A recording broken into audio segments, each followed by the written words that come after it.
soit réelle, c'est-à-dire qu'ils ont droit normalement à être dans des foyers dans lesquels ils auront l'aide d'éducateurs pour toute leur démarche.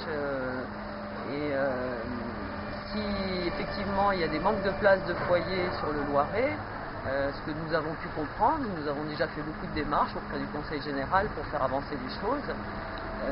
Rien ne se passe, mais notre demande, c'est que s'il y a un manque criant de place, à ce moment-là, on réquisitionne une partie d'un hôtel qui sera uniquement réservé à ces jeunes, et puis on met des éducateurs avec eux, chose qui n'est pas faite.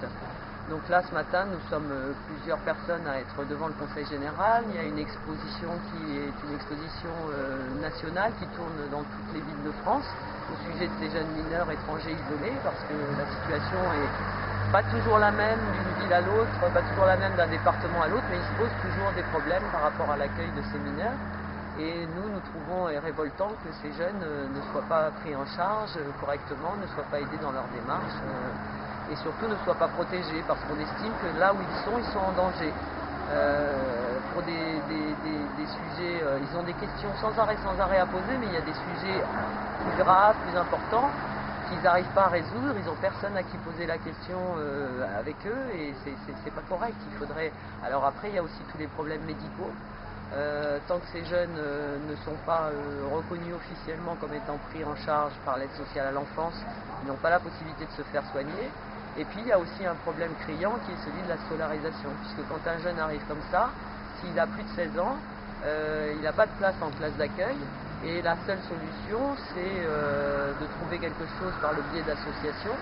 Donc là, dans les 29, il y en a 9 qui disposent de quelques cours par semaine dans des associations ou quelques-uns au Greta. Sinon, tous les autres sont sans rien, c'est-à-dire qu'ils ne font rien de leur journée alors qu'ils sont très demandeurs pour aller à l'école, obtenir une formation, construire leur avenir. Voilà. Alors là, il y en a quelques-uns qui sont montés, qui sont là avec nous, qui sont montés avec des militants dans la salle du Conseil général pour une session qui a lieu aujourd'hui et demain, les 7 et 8 juin. Et ils ont fait une pétition qu'ils ont écrite au président du Conseil général pour expliquer leur situation. Ils l'ont signée tous, et normalement la pétition devrait être lue en séance, ainsi que des questions qui seront posées, des questions précises, des demandes précises, la prise en charge correcte de ces jeunes, et on espère avoir des réponses.